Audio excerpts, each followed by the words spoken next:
মধ্যপ্রাচ্যের আকাশে কি তবে পারমাণবিক যুদ্ধের কালো মেঘ ঘনিয়ে আসছে? ডোনাল্ড ট্রাম্পের আলটিমেটাম আর ইরানের পাল্টা আঘাতের হুমকি। বিশ্ব কি এখন তৃতীয় বিশ্বযুদ্ধের দ্বারপ্রান্তে? একদিকে আমেরিকার সাজানো নৌবহর, আর অন্যদিকে তেহরানের অকুতোভয় প্রতিরোধ। এটি কি কেবল আলোচনার টেবিলে জেতার কোনো মরণ কৌশল, নাকি ইতিহাসের সবচেয়ে ভয়াবহ সংঘাতের মহড়া?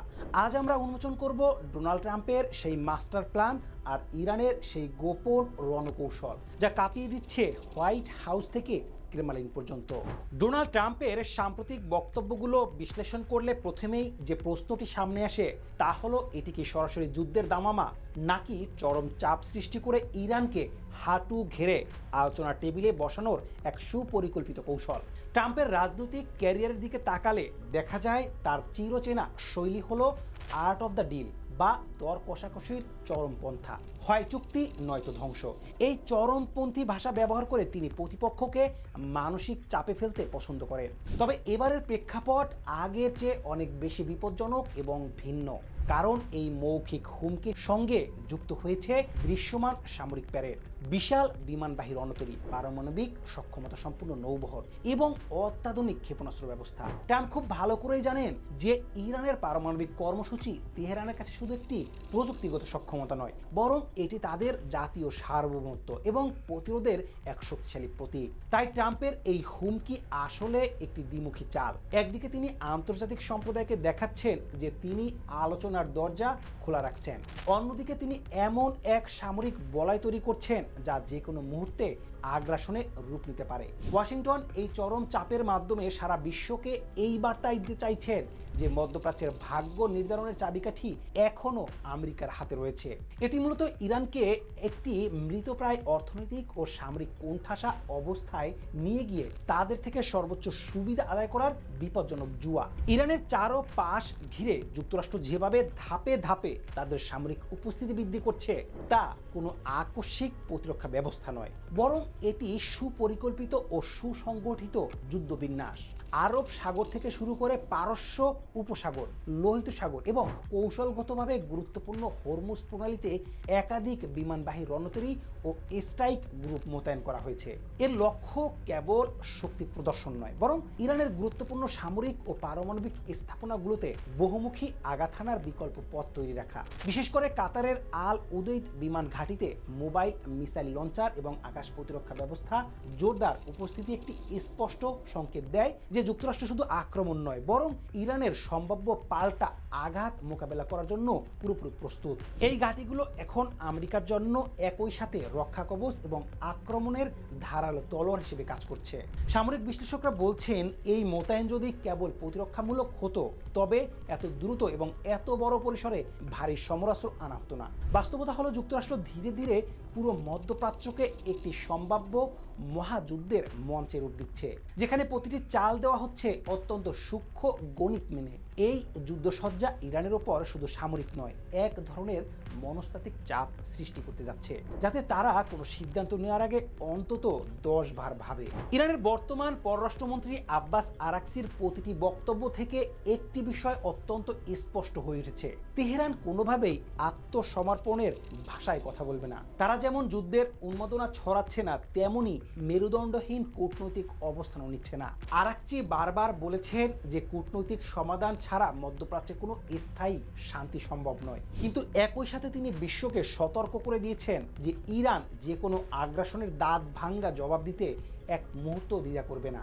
এটি কোনো স্ববিরোধী অবস্থান নয়, বরং ইরানের কয়েক দশকের পুরনো প্রতিরোধ কৌশল। তেহরান জানে যে তারা যদি বিন্দুমাত্র দুর্বলতা দেখায় তবে ওয়াশিংটন এবং তার মিত্ররা তাদের ওপর হামলে পড়বে। তাই তারা নিজেদের সামরিক সক্ষমতাকে একটি ডিটারেন্স বা প্রতিবন্ধক হিসেবে ব্যবহার করছে। গত কয়েক বছরে ইসরায়েল ও মার্কিন স্বার্থে ইরানের পাল্টা ড্রোন ও ক্ষেপণাস্ত্র হামলার সক্ষমতা যে পরিমাণ বৃদ্ধি পেয়েছে তা এখন বিশ্ব স্বীকৃত।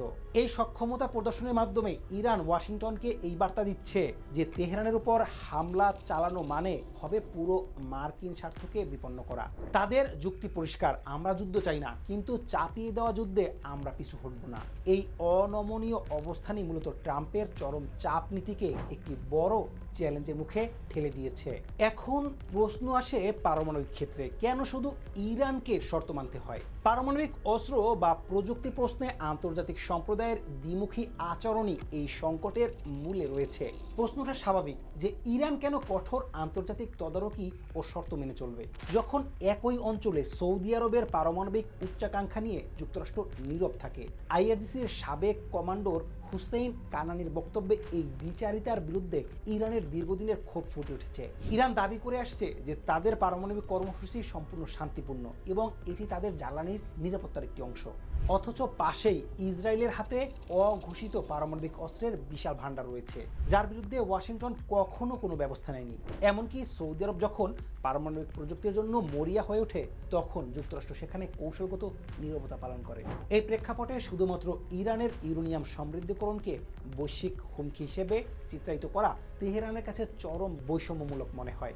ইরানের নেতাদের মতে ওয়াশিংটনের দেওয়া শর্তগুলো কোনো নিরাপত্তা নিশ্চিতের জন্য নয়, বরং এটি ইরানের প্রযুক্তিগত অগ্রগতি রোধ করে তাদের স্থায়ীভাবে পশ্চিমাদের উপর নির্ভরশীল করে রাখার একটি নীল নকশা। ফলে পারমাণবিক চুক্তি জেসিপিও থেকে ট্রাম্পের বেরিয়ে যাওয়া এবং নতুন করে শর্তারোপ করাকে ইরান তাদের সার্বভৌমত্বের উপর বড় আঘাত হিসেবে দেখছে।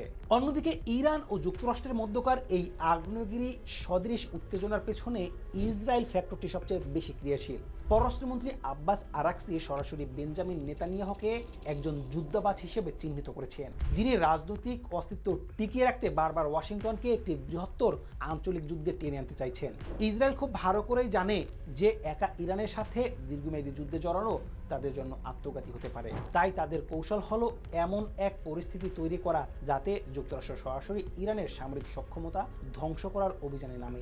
ইরানের পক্ষ থেকেও পরিষ্কার ইঙ্গিত দেওয়া হচ্ছে যে যদি কোনো যুদ্ধ শুরু হয় তবে তার প্রথম লক্ষ্যবস্তু শুধু মধ্যপ্রাচ্যের মার্কিন ঘাঁটিগুলো হবে না, বরং ইসরায়েলের প্রধান শহর ও সামরিক স্থাপনাগুলোও হবে। তেল আবিব এবং তেহরানের এই ছায়াযুদ্ধ এখন সরাসরি সংঘাতের দোরগোড়ায় পৌঁছেছে। ইসরায়েল যখন ইরানের পারমাণবিক স্থাপনায় হামলার হুমকি দেয়, তখনই ওয়াশিংটন তার সমর্থনে এগিয়ে আসতে হয়। এই বিপজ্জনক চক্রটি মধ্যপ্রাচ্যকে একটি বিস্ফোরক পরিস্থিতির দিকে ঠেলে দিচ্ছে, যেখানে একটি ছোট ভুল বা একটি মিসাইল মিসফায়ার পুরো অঞ্চলকেই ছাই করে দিতে পারে। পরিশেষে প্রশ্নটি সেখানেই ফিরে আসে, আমরা কি সত্যিই একটি মহাযুদ্ধের দ্বার প্রান্তে, নাকি এটি কেবলই বিশ্ব রাজনীতির মোড়লদের শক্তির মহড়া? বাস্তবতা হলো যুদ্ধ শুরু করা সহজ, কিন্তু তা শেষ করা প্রায় অসম্ভব। যুক্তরাষ্ট্র এবং ইরান উভয় পক্ষই জানে যে একটি পূর্ণমাত্রার যুদ্ধ মানে বিশেষ করে জ্বালানি বাজারের ধস নামানো। হরমুজ প্রণালী বন্ধ হয়ে গেলে বিশ্ব তেল সরবরাহ ব্যবস্থার কি পরিণত হবে তা ভাবলে উন্নত দেশগুলোর হৃদকম্পন বেড়ে যায়। তবে সামরিক প্রস্তুতির যে মাত্রা আমরা দেখছি তাতে ভুল হিসাব, মিস ক্যালকুলেশনের ঝুঁকি প্রতি মুহূর্তেই বাড়ছে। ট্রাম্পের প্রশাসন দেখাতে চায় তারা চূড়ান্ত আঘাত হানতে সক্ষম, আর ইরান দেখাতে চায় তার সেই আঘাত সহ্য করে পাল্টা আঘাত করার সামর্থ্য রাখে। এই লড়াই সামরিক হুঙ্কারের মাঝখানে দাঁড়িয়ে আছে কোটি কোটি মানুষের জীবন এবং বৈশ্বিক স্থিতিশীলতা।